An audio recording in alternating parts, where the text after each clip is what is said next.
Chamarajanagar ಶಾಖೆಯಾದಲ್ಲಿ encounter ಪ್ರಕರಣಕ್ಕೆ ಸಂಬಂಧಪಟ್ಟ ಹಾಗೆ ಪ್ರತಿಭಟನೆ ಬಹುತೇಕ ಅಂತ್ಯ ಆಗಿದ್ದು ಮನವೊಲಿಕೆ ಯಶಸ್ವಿಯಾಗಿದೆ. ಹನ್ನೂರು ಶಾಸಕರಾಗಿರುವ ಮಂಜುನಾಥ್ ಅವರು ಮನವೊಲಿಕೆಯನ್ನ ಮಾಡಿದ್ರು, ಅದೀಗ ಸಕ್ಸಸ್ ಆಗಿದೆ. ಈಗ ಪ್ರತಿಭಟನೆ ಬಹುತೇಕ ಅಂತ್ಯಗೊಂಡಿದೆ, ಮನವೊಲಿಕೆ ಯಶಸ್ವಿಯಾಗಿದೆ. ಮಂಜುನಾಥ್ ಅವರು ಅಂದ್ರೆ ಹನ್ನೂರು ಶಾಸಕ ಮಂಜುನಾಥ್ ಅವರು ನಿರಂತರವಾಗಿ ಅವರ ಮನವೊಲಿಸುವ ಕಾರ್ಯವನ್ನ ಮಾಡಿದ್ರು. ಇದೀಗ ಆ ಮನವೊಲಿಕೆ ಕಾರ್ಯ ಸಕ್ಸಸ್ ಆಗಿದೆ. ಮೃತಪಟ್ಟಂತಹ ಕುಟುಂಬಸ್ಥರು ಚರ್ಚ್ ಫಾದರ್ ಜೊತೆಗೆ ಸಂಧಾನ ಸಭೆಯನ್ನ ಮಾಡಿದ್ದು ಹನೂರು ಠಾಣೆ ಮುಂದೆ ನಡೀತಾ ಇದ್ದಂತಹ ಪ್ರತಿಭಟನೆ ಅಂತ್ಯ ಆಗಿದೆ. ತಲಾ 5 ಲಕ್ಷ ವೈಯಕ್ತಿಕ 10 ಲಕ್ಷ ಪರಿಹಾರದ ಭರವಸೆಯನ್ನ ಅವರು ಕೊಟ್ಟಿದ್ದಾರೆ. ಮೃತಪಟ್ಟ ಅವರ ಅಂತ್ಯ ಸಂಸ್ಕಾರದ ವೆಚ್ಚವನ್ನು ಭರಿಸುವ ಭರವಸೆ ಕೊಟ್ಟಿದ್ದಾರೆ. ಮೃತರ ಮಕ್ಕಳ ವಿದ್ಯಾಭ್ಯಾಸದ ಖರ್ಚು ವೆಚ್ಚವನ್ನ ನೋಡ್ಕೊಳ್ತೀವಿ, ಎನ್ಕೌಂಟರ್ ಮಾಡಿದ ಅರಣ್ಯಾಧಿಕಾರಿಗಳ ಅಮಾನತಿಗೂ ಕೂಡ ಕ್ರಮವನ್ನ ಕೈಗೊಳ್ತೀವಿ ಅನ್ನುವಂತಹ ಒಂದು ಭರವಸೆಯನ್ನ ಕೊಟ್ಟ ಹಿನ್ನೆಲೆಯಲ್ಲಿ ಇದೀಗ ಆ ಭಾಗದಲ್ಲಿ ಆಗ್ತಾ ಇರುವಂತಹ ಪ್ರತಿಭಟನೆ ಬಹುತೇಕ ಮುಕ್ತಾಯ ಆಗಿದೆ. ಆದ್ರೆ ನಾವು ಈಗ ತೋರಿಸಿದ್ವಲ್ಲ KR ಹಾಸ್ಪಿಟಲ್ನ ಶವಾಗಾರದ ಮುಂದೆ ಅಲ್ಲಿ ಆಗ್ತಾ ಇರುವಂಥದ್ದು, ನಾವು ಪೋಸ್ಟ್ ಮಾರ್ಟಮ್ ಮಾಡೋದಕ್ಕೆ ಅವಕಾಶ ಕೊಡಲ್ಲ ಅಂತ ಹೇಳಿ ಪೀಟರ್ ಅವರ ಇನ್ನೂ ಕೂಡ ಮೃತದೇಹದಲ್ಲಿ ಪೋಸ್ಟ್ ಮಾರ್ಟಮ್ ಮಾಡೋದಕ್ಕೆ ಅವಕಾಶ ಕೊಡದೇ ಇರುವಂಥದ್ದು. ಸೊ ಇವೆಲ್ಲವೂ ಕೂಡ ಅಲ್ಲಿ ಬೆಳವಣಿಗೆಗಳು ನಡೀತಾ ಇದೆ. ಇಲ್ಲಿಗೆ ಬರಬೇಕು ಸಂಬಂಧಪಟ್ಟಂತಹ ಅಧಿಕಾರಿಗಳು, ಶಾಸಕರು, ಸಚಿವರು ಅಂತ ಹೇಳಿ ಅಲ್ಲಿ ಮೃತಪಟ್ಟಂತಹವರ ಕುಟುಂಬಸ್ಥರು ಅಲ್ಲಿ ಆಗ್ರಹವನ್ನ ಮಾಡ್ತಾ ಇದ್ದಾರೆ. ಈಗ ಇಲ್ಲಿ ನಡೀತಾ ಇದ್ದಂತಹ ಪ್ರತಿಭಟನೆ ಆಲ್ಮೋಸ್ಟ್ ಇದೀಗ ಮುಕ್ತಾಯ ಹಂತವನ್ನ ಕಂಡಿದೆ. ಹನೂರು ಶಾಸಕರಾಗಿರುವ ಮಂಜುನಾಥ್ ಅವರ ನೇತೃತ್ವದಲ್ಲಿ ನಡೆದಂತಹ ಈ ಒಂದು ಮನವೊಲಿಕೆ ಕಾರ್ಯ ಸಕ್ಸಸ್ ಆಗಿದೆ. ಚರ್ಚ್ನ ಫಾದರ್ ಆಗಿರ್ಬೋದು, ಮೃತಪಟ್ಟಂಥವರ ಕುಟುಂಬಸ್ಥರಾಗಿರ್ಬೋದು, ಅಲ್ಲಿ ಅವರ ಗೆಳೆಯರುಗಳು ಆಗಿರ್ಬೋದು ಮೃತಪಟ್ಟಂಥವರು, ಸೊ ಎಲ್ಲರೂ ಕೂಡ ಇಡೀ ಗ್ರಾಮಸ್ಥರಿಗೆ ಅಲ್ಲಿ ಮನವೊಲಿಸುವ ಕಾರ್ಯದಲ್ಲಿ ನಿರತರಾಗಿದ್ರು ಶಾಸಕರು. ಆಲ್ಮೋಸ್ಟ್ ಇದೀಗ ಎಲ್ಲರೂ ಮನವೊಲಿಕೆ ಆಗಿದೆ. ಇದೀಗ ಅವರೊಂದಷ್ಟು ಭರವಸೆಗಳನ್ನು ಕೂಡ ಕೊಟ್ಟಿದ್ದಾರೆ. ಆ ಭರವಸೆಯ ಪ್ರಕಾರ ಇದೀಗ ವೈಯಕ್ತಿಕವಾಗಿ 10 ಲಕ್ಷ ಪರಿಹಾರ, ಹಾಗೇನೆ ತಲಾ 5 ಲಕ್ಷ ಪರಿಹಾರವನ್ನು ಕೊಡುವ ಭರವಸೆ ಕೊಟ್ಟಿದ್ದಾರೆ. ಇದೇ ವಿಚಾರಕ್ಕೆ ಸಂಬಂಧಪಟ್ಟ ಹಾಗೆ ನಮ್ಮ ಚಾಮರಾಜನಗರ ರಿಪೋರ್ಟರ್ ನಂದೀಶ್ ಫೋನ್ ಸಂಪರ್ಕದಲ್ಲಿ ಜಾಯ್ನ್ ಆಗಿದ್ದಾರೆ ಡೀಟೇಲ್ಸ್ ಕೊಡೋದಕ್ಕೆ. ನಂದೀಶ್, ಈಗ ಒಂದು ಕಡೆ KR ಹಾಸ್ಪಿಟಲ್ ಅಲ್ಲಿ ಇನ್ನೂ ಕೂಡ ಮೃತಪಟ್ಟಂತಹವರ ಕುಟುಂಬಸ್ಥರು ಪೋಸ್ಟ್ ಮಾರ್ಟಮ್ ಮಾಡಿದ್ರು ಕೂಡ ನಾವು ತೆಗೆದುಕೊಂಡು ಹೋಗೋದಿಲ್ಲ ಅಂತ ಹೇಳ್ತಿದ್ದಾರೆ. ಬಟ್ ಇಲ್ಲಿ ಸದ್ಯಕ್ಕೆ ಇಲ್ಲಿನ ಪ್ರೊಟೆಸ್ಟ್ ಅಂತ್ಯ ಆಗಿದೆಯಾ? ಇಲ್ಲಿ ಈಗ ಪ್ರೊಟೆಸ್ಟ್ ಮಾಡ್ತಾ ಇದ್ದವರ ಮನವೊಲಿಕೆ ಸಕ್ಸಸ್ ಆಗಿದೆಯಾ? ಖಂಡಿತ. ಹನೂರು ಶಾಸಕ ಮಂಜುನಾಥ್ ಅವರು ನಿನ್ನೆಯಿಂದನೂ ಸತತವಾಗಿ ಪ್ರತಿಭಟನಾಕಾರರೊಂದಿಗೆ ಒಂದು ಮಾತುಕತೆ ನಡೆಸುವಂತಹ ಒಂದು ಪ್ರಯತ್ನವನ್ನ ನಡೆಸಿದ್ದಾರೆ. ಕೊನೆಗೂ ಅದರಲ್ಲಿ ಯಶಸ್ವಿಯಾಗಿದ್ದಾರೆ. ಅವರು ಏನು ಕುಟುಂಬಸ್ಥರಿದ್ರು, ಪೀಟರ್ ಇರ್ಬೋದು, ಆಂಟೋನಿ ಸ್ವಾಮಿ ಇರ್ಬೋದು ಅಥವಾ ಕುಮಾರ್ ಇರ್ಬೋದು, ಅವರ ಕುಟುಂಬಸ್ಥರ ಜೊತೆ ಮತ್ತು ಚರ್ಚ್ ಫಾದರ್ ಜೊತೆ, ಯಾಕಂದ್ರೆ ಚರ್ಚ್ ಫಾದರ್ ಮುಖ್ಯಸ್ಥರು ಅವರಿಗೆ, ಚರ್ಚ್ ಫಾದರ್ ಮತ್ತು ಗ್ರಾಮಸ್ಥರು, ವಿವಿಧ ಸಂಘಟನೆಗಳ ಮುಖ್ಯಸ್ಥರ ಜೊತೆ ಒಂದು ಸಂಧಾನ ಸಭೆಯನ್ನು ನಡೆಸಿ ಕೊನೆಗೂ ಅವರನ್ನ ಮನವೊಲಿಸಲಿ ಯಶಸ್ವಿಯಾಗಿದ್ದಾರೆ. ಒಂದು ಭರವಸೆಯನ್ನು ಕೊಟ್ಟಿದ್ದಾರೆ. ಸರ್ಕಾರದಿಂದ 5 ಲಕ್ಷ ಪರಿಹಾರ ಘೋಷಣೆ ಆಗಿದೆ. ಜೊತೆಗೆ ನಾನು ವೈಯಕ್ತಿಕವಾಗಿ ತಲಾ 10 ಲಕ್ಷ ರೂಪಾಯಿ ಬಹುಮಾನ ಪರಿಹಾರವನ್ನು ಕೊಡ್ತೇನೆ, ಅಥವಾ ಒಟ್ಟಿಗೆ 15 ಲಕ್ಷ ರೂಪಾಯಿ ಆಗುತ್ತೆ. ನೀವೇನು 2 ಕೋಟಿ ರೂಪಾಯಿ ಡಿಮ್ಯಾಂಡ್ ಇಟ್ಟಿದ್ದೀರಾ ಅದನ್ನ ಮುಖ್ಯಮಂತ್ರಿಗಳ ಜೊತೆ ಚರ್ಚೆ ಮಾಡ್ತೀನಿ ಅಂತ ಒಂದು ಭರವಸೆ ಕೊಟ್ಟಿದ್ದಾರೆ. ಜೊತೆಗೆ ಏನು ಮಕ್ಕಳ ವಿದ್ಯಾಭ್ಯಾಸ ಇದೆ ಅದನ್ನ ಖರ್ಚು ವೆಚ್ಚ ನೋಡ್ಕೊಳ್ತೀನಿ, ಮತ್ತು ಅಂತ್ಯ ಸಂಸ್ಕಾರದ ಖರ್ಚು ವೆಚ್ಚ ನೋಡ್ಕೊಳ್ತೀನಿ, ಮತ್ತು ಏನು ಈ ಎನ್ಕೌಂಟರ್ ಮಾಡಿದ ಅಧಿಕಾರಿಗಳು ಅವ್ರ ವಿರುದ್ಧ ಒಂದು ಕ್ರಮ ತೆಗೆದುಕೊಳ್ಳೋದಕ್ಕೆ, ಏನು ಅವ್ರನ್ನ ಡಿಸ್ಮಿಸ್ ಮಾಡ್ಬೇಕು ಅಂತೇಳಿ ಒತ್ತಾಯ ಮಾಡ್ತಾ ಇದ್ದಾರೆ. ಆ ಬಗ್ಗೆ ಕ್ರಮ ಕೈಗೊಳ್ಳೋದಕ್ಕೆ ಅವರ ಅಮಾನತಿಗೆ ಮುಖ್ಯಮಂತ್ರಿಗಳ ಜೊತೆ ಚರ್ಚೆ ಮಾಡಿ ಕ್ರಮ ತಗೋತೀನಿ ಅಂತ ಭರವಸೆ ಕೊಟ್ಟಿದ್ದಾರೆ.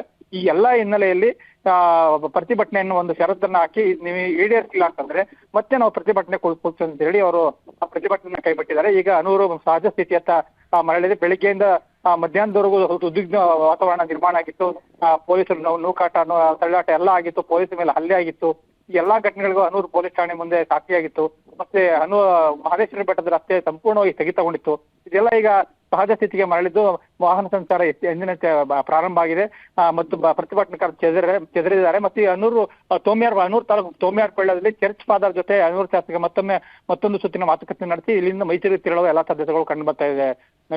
ಓಕೆ, ಈಗ ಅಲ್ಲಿ ಕೂಡ ಅವರ ಹನೂರು ಶಾಸಕರಂತ ಮಂಜುನಾಥ್ ಅವರು ಬರಬೇಕು ಅಂತ ಹೇಳಿ ಕಾಯ್ತಾ ಇದ್ದಾರೆ. ಸೊ ಆ ಹಿನ್ನೆಲೆಯಲ್ಲಿ ಅವರೇನಾದ್ರೂ ಹೊರಡುವಂತಹ ಸಾಧ್ಯತೆಗಳು ಇದೆಯಾ ಅನ್ನೋದೊಂದು. ಮತ್ತೊಂದು ಕಡೆ ಈಗ ಪೋಸ್ಟ್ ಮಾರ್ಟಮ್ ಆದ ಬಳಿಕ ಅಂತ್ಯ ಸಂಸ್ಕಾರಕ್ಕೆ ಏನಾದ್ರು ಅವರಿಗೆ ಈಗ ಪಾರ್ಥಿವ ಶರೀರವನ್ನು ಕೊಟ್ಟ ಬೇಳೆ ಆ ನಂತರ ಅದಕ್ಕೆ ಬೇಕಾದಂತಹ ಸಿದ್ಧತೆಗಳೇನಾದ್ರೂ ಆಗ್ತಾ ಇದೆಯಾ? ಇನ್ನು ಸಿದ್ಧತೆ ಪೂರ್ಣವಾಗಿ ಇದೀಗ ತಾನೇ ಸಭೆ ಯಶಸ್ವಿಯಾಗಿ ಇದೀಗ ತಾನೇ ಪ್ರತಿಭಟನಾಕಾರರು ಚೆದರಿದ್ದಾರೆ. ಮತ್ತು ಚರ್ಚ್ ಫಾದರ್ ಜೊತೆ ತೋಮ್ಯಾರ್ಪಾಳ್ಯದಲ್ಲಿ ಚರ್ಚ್ನಲ್ಲಿ ಒಂದು ಮಾತುಕತೆಯನ್ನು ಹನೂರು ಶಾಸಕ ಮಂಜುನಾಥ್ ಅವರು ನಡೆಸ್ತಾ ಇದ್ದಾರೆ. ಅದಾದ ನಂತರ ಮೈಸೂರಿಗೆ ತೆರಳುವ ಒಂದು ಸಾಧ್ಯತೆಗಳು, ಮೈಸೂರಿನಲ್ಲೂ ಸಹ ಆಟ ಹಿಡಿದಿದ್ದಾರೆ, ಅವಕಾಶ ಕೊಡೋದಿಲ್ಲ ಮರಣೋತ್ತರ ಪ್ರವೇಶಿಗೆ ಅಂತೇಳಿ ಒಂದು ಮಾಹಿತಿ ಬರ್ತಾ ಇದೆ. ಹಾಗಾಗಿ ಅವ್ರನ್ನ ಹೋಗಿ ಅಲ್ಲಿ ಮನವೊಲಿಸುತ್ತೆ. ಇಲ್ಲಿ ಬಹುತೇಕ ಅವರ ಸಂಬಂಧಿಕರ ಜೊತೆ ಮಾತುಕತೆ ಮುಗಿಸಿದ್ದಾರೆ. ಅವರ ಸಂಬಂಧಿಕರನ್ನು ಕರ್ಕೊಂಡು ಮೈಸೂರಿಗೆ ಹೋಗಿ ಅವರನ್ನ ಮನವೊಲಿಸಿ ಅಲ್ಲಿ ಒಂದು ಮರಣೋತ್ತರ ಪರೀಕ್ಷೆ ಮಾಡೋದಕ್ಕೆ ಎಲ್ಲವನ್ನು ಕ್ರಮ ಕೈಗೊಳ್ಳಕ್ಕೆ ಅನೂರು ಶಾಸಕ ಮುಂದಾಗಿದ್ದಾರೆ. ಒಟ್ಟಾರೆ ಒಂದು ಪ್ರತಿಭಟನೆ ಸದ್ಯಕ್ಕೆ ಅಂತ್ಯ ಆಗಿದೆ. ಅವರ ಇವತ್ತು ಸಂಜೆ ಅಥವಾ ನಾಳೆ ಬೆಳಗ್ಗೆ ಒಳಗಡೆ ಒಂದು ಅಂತ್ಯಕ್ಕೆ ಒಂದು ಮರಣೋತ್ತರ ಪರೀಕ್ಷೆ ಮುಗಿದು ಅವರ ಸ್ವಗ್ರಾಮ ತೋಮಿಯರಪಳ್ಳಿ ಇರ್ಬೋದು ಅಥವಾ ಮರಿಯಮಂಗಲ ಗ್ರಾಮ ಮತ್ತು ಇನ್ನೊಂದು ಗ್ರಾಮ ಇದೆ ಅವರ ಲಾಸರ್ ದೊಡ್ಡಿ ಅಂತೇಳಿ, ಆ ಗ್ರಾಮಗಳಲ್ಲಿ ಅವರವರ ಅಂತ್ಯಕ್ರಿಯೆ ನಿರ್ವಹಿಸೋದಕ್ಕೆ ಒಂದು ಸಿದ್ಧತೆಯನ್ನ ಕೈಗೊಳ್ಳಾಗುತ್ತೆ. Okay, thank you Nandish details.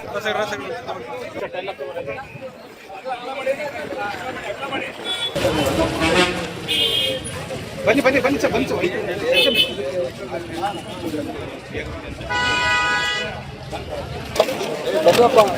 Ramesh ಹಿಂದೆ ರಮೇಶ್ ನಿಂದು.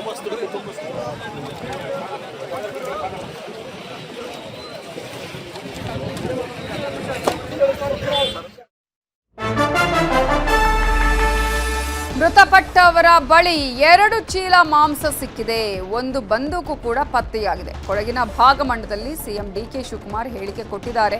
ನಿನ್ನೆ 3 ಬೇಟೆಗಾರರ ಎನ್ಕೌಂಟರ್ ನಡೆದಿತ್ತು.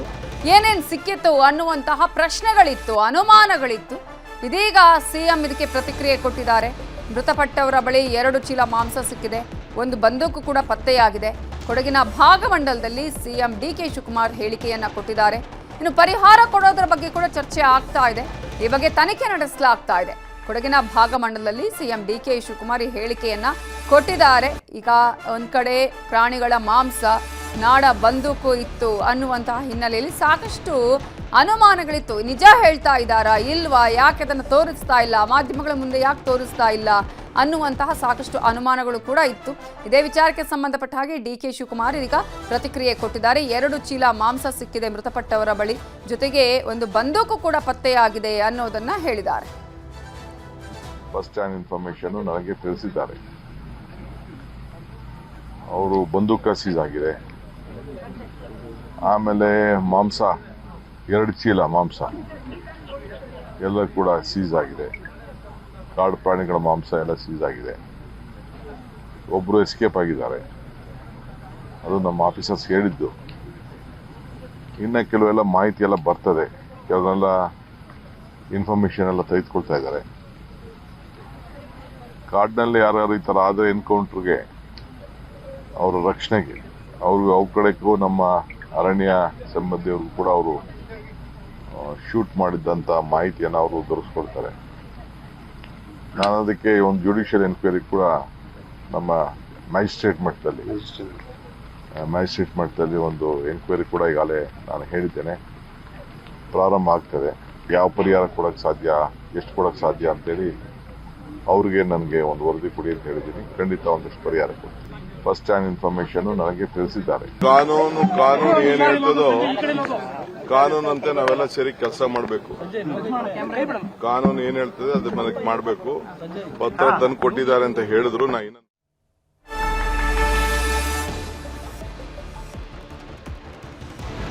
ಚಾಮರಾಜನಗರ ಶಾಗ್ಯಾದಲ್ಲಿ ಎನ್ಕೌಂಟರ್ ಪ್ರಕರಣಕ್ಕೆ ಸಂಬಂಧಪಟ್ಟ ಹಾಗೆ ಬಾಗಲಕೋಟೆಯಲ್ಲಿ ಕೇಂದ್ರ ಸಚಿವ ಕುಮಾರಸ್ವಾಮಿ ಕಿಡಿಕಾರಿದ್ದಾರೆ. ಸ್ವಾತಂತ್ರ್ಯ ದಿನದಂದು ಎನ್ಕೌಂಟರ್ ಮಾಡಿದ್ದಾರೆ. ಸತ್ತವರು ವೀರಪ್ಪನ್ ಮಟ್ಟದವರ, ಅವರನ್ನ ಶೂಟ್ ಮಾಡೋದಿಕ್ಕೆ ಅವರು ಗುಂಡು ಹಾರಿಸಿದ್ರೆ ಅಧಿಕಾರಿಗಳಿಗೆ ಯಾಕೆ ಗಾಯ ಆಗಿಲ್ಲ? ಕಾನೂನಿನಲ್ಲಿ ಜೀವ ತೆಗೆಯೋದಿಕ್ಕೆ ಯಾರಿಗೂ ಅವಕಾಶ ಇಲ್ಲ ಅಂತ ಹೇಳಿ ಕೇಂದ್ರ ಸಚಿವ HD ಕುಮಾರಸ್ವಾಮಿ ಹೇಳಿದ್ದಾರೆ. ಕಾನೂನಿನಲ್ಲಿ ಒಬ್ಬರ ಪ್ರಾಣ ತೆಗೆಯೋದಿಕ್ಕೆ ಅವಕಾಶ ಇಲ್ಲ. ಈಗ ಮೃತಪಟ್ಟಿದಾರಲ್ಲ, ಎನ್ಕೌಂಟರ್ ಮಾಡಿದಾರಲ್ಲ ಸ್ವಾತಂತ್ರ್ಯ ದಿನದಂದೇ, ಇಂತಹ ಸಂದರ್ಭದಲ್ಲಿ ಸತ್ತವರೇನು ವೀರಪ್ಪನ್ ಮಟ್ಟದವರ, ಅವ್ರನ್ನ ಶೂಟ್ ಮಾಡೋದಿಕ್ಕೆ ಅವ್ರು ಗುಂಡು ಹಾರಿಸಿದ್ರೆ ಅಧಿಕಾರಿಗಳಿಗೆ ಯಾಕೆ ಗಾಯ ಆಗಿಲ್ಲ ಅನ್ನೋ ಪ್ರಶ್ನೆಯನ್ನ ಕೇಳಿದ್ದಾರೆ. ಒಂದು ಸ್ವಾತಂತ್ರ್ಯ ದಿನಾಚರಣೆಯನ್ನ ಆಚರಣೆ ಮಾಡ್ತಾ ಇದ್ದೇವೆ. ಅಂತ ದಿನ ಅವ್ರು ತಪ್ಪೇ ಮಾಡಿರ್ಬೋದು, ತಪ್ಪು ಮಾಡಿದ್ದಾರೋ ಇಲ್ವೋ ಮುಂದೆ ಸತ್ಯಾಂಶ ಹೊರಗೆ ಬರಲಿ. ಅವ್ರನ್ನ ನೀವು ಹಿಡಿಬೇಕು ಅಂದ್ರೆ ಅವರಿಗೆ ಕಾಲ್ಗಾದ್ರೂ ಶೂಟ್ ಮಾಡಬೇಕು, ನೇರವಾಗಿ ಫೈರ್ ಮಾಡಿ 3 ಜನ ಸ್ಪಾಟಲ್ಲೇ ಔಟ್ ಆಗಿರ್ತಕ್ಕಂಥ, ಇನ್ನೊಬ್ಬರನ್ನ ಆಸ್ಪತ್ರೆಗೆ ತೆಗೆದುಕೊಂಡು ಹೋಗ್ತಕ್ಕಂಥದ್ದು ಘಟನೆ ಏನ್ ನಡೆದಿದೆ. ಇಲ್ಲಿ ಅಧಿಕಾರಿಗಳು ಶೂಟ್ ಔಟ್ ಮಾಡಿರ್ತಕ್ಕಂಥದ್ದಿಂದ ಅವರೇನೋ ವೀರಪ್ಪನ ಮಟ್ಟದವರು ಶೂಟ್ ಮಾಡಿ ಚಾಮರಾಜನಗರದ ಶಾಖ್ಯಾದಲ್ಲಿ ಶೂಟೌಟ್ ಪ್ರಕರಣಕ್ಕೆ ಸಂಬಂಧಪಟ್ಟ ಹಾಗೆ ಮ್ಯಾಜಿಸ್ಟ್ರೇಟ್ ತನಿಖೆ ಬೇಡ, ನ್ಯಾಯಾಂಗ ತನಿಖೆ ಆಗಬೇಕು ಅಂತ ಹೇಳಿ ಬೆಂಗಳೂರಲ್ಲಿ ವಿಪಕ್ಷ ನಾಯಕ ಆರ್ ಅಶೋಕ್ ಆಗ್ರಹವನ್ನ ಮಾಡಿದ್ದಾರೆ. ಈಗಾಗಲೇ ಚಾಮರಾಜನಗರದಲ್ಲಿ ನಡೆದಿರುವಂತಹ ಈ ಪ್ರಕರಣಕ್ಕೆ ಸಂಬಂಧಪಟ್ಟ ಹಾಗೆ ಮ್ಯಾಜಿಸ್ಟ್ರೇಟ್ ತನಿಖೆಯನ್ನ ನಡೆಸಲಾಗ್ತಾ ಇದೆ. ಇಂತಹ ಸಂದರ್ಭದಲ್ಲಿ ಆರ್ ಅಶೋಕ್ ಅವರು ನ್ಯಾಯಾಂಗ ತನಿಖೆ ಆಗಬೇಕು ಅಂತ ಆಗ್ರಹಿಸಿದ್ದಾರೆ. ಅರಣ್ಯ ಇಲಾಖೆ ಕುಟುಂಬಸ್ಥರ ಹೇಳಿಕೆಗಳು ತಾಳೆ ಆಗ್ತಿಲ್ಲ. ಮೂವರಿಗೆ ಗುಂಡು ಹಾರಿಸುವ ಅಗತ್ಯ ಏನಿತ್ತು? ನ್ಯಾಯಾಂಗ ತನಿಖೆಗೆ ವಹಿಸಿದ್ರೆ ಸತ್ಯ ಹೊರ ಬರುತ್ತೆ ಅಂತ ಹೇಳಿ ಆರ್ ಅಶೋಕ್ ಇದೀಗ ಆಗ್ರಹಿಸಿದ್ದಾರೆ.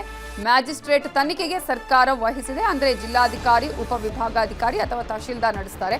ನ್ಯಾಯಾಂಗ ತನಿಖೆ ಅಂದ್ರೆ ಹಾಲಿ ಅಥವಾ ನಿವೃತ್ತ ಹೈಕೋರ್ಟ್ ಜಡ್ಜ್ ಅವರ ನೇತೃತ್ವದಲ್ಲಿ ತನಿಖೆಯನ್ನ ನಡೆಸಲಾಗುತ್ತೆ. ಇದೇ ವಿಚಾರಕ್ಕೆ ಸಂಬಂಧಪಟ್ಟ ಹಾಗೆ ಆರ್ ಅಶೋಕ್ ಮಾತಾಡಿದ್ದಾರೆ. ಗೊಂದಲ ಕಾಣ್ತಾ ಇದೆ. ನಾಗರಿಕರ ಹೇಳಿಕೆಗೂ ಅರಣ್ಯ ಇಲಾಖೆ ಹೇಳಿಕೆಗೂ ಬಹಳ ಗೊಂದಲ ಸೃಷ್ಟಿಯಾಗಿದೆ. ಅದರಿಂದ ಸತ್ಯಾಸತ್ಯತೆ ಹೊರಗಡೆ ಬರಬೇಕು.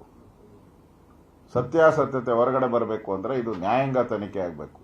ಈಗ ಮುಖ್ಯಮಂತ್ರಿ ಆಪಾದನೆ ಬರುತ್ತೆ ಅಂತೇಳಿ ಎಸಿ ನೇತೃತ್ವದಲ್ಲಿ, ಅಸಿಸ್ಟೆಂಟ್ ಕಮಿಷನರ್ ನೇತೃತ್ವದಲ್ಲಿ ಒಂದು ತನಿಖಾ ಸಂಸ್ಥೆಯನ್ನ ಮಾಡಿದ್ದಾರೆ. ಅಧಿಕಾರಿಗಳ ಮೇಲೆ ಅಧಿಕಾರಿಗಳೇ ತನಿಖೆ ಮಾಡಿದ್ರೆ ಹಳ್ಳ ಹಿಡಿಯೋದು ಗ್ಯಾರಂಟಿ. ಇದುವರೆಗೂ ಮಾಡಿರೋ ಒಂದು 100 ತನಿಖೆ 100 ಅವ್ರ ಪರವಾಗಿ ಬಂದಿದೆ. ಒಂದು ವಿರುದ್ಧವಾಗಂತೂ ಬರಕ್ ಸಾಧ್ಯನೇ ಇಲ್ಲ. ಅದರಿಂದ ಸತ್ಯಾಸತ್ಯತೆ ಹೊರಗಡೆ ಬರಬೇಕಾದ್ರೆ ಇದು ನ್ಯಾಯಾಂಗ ತನಿಖೆ ಆಗಬೇಕು.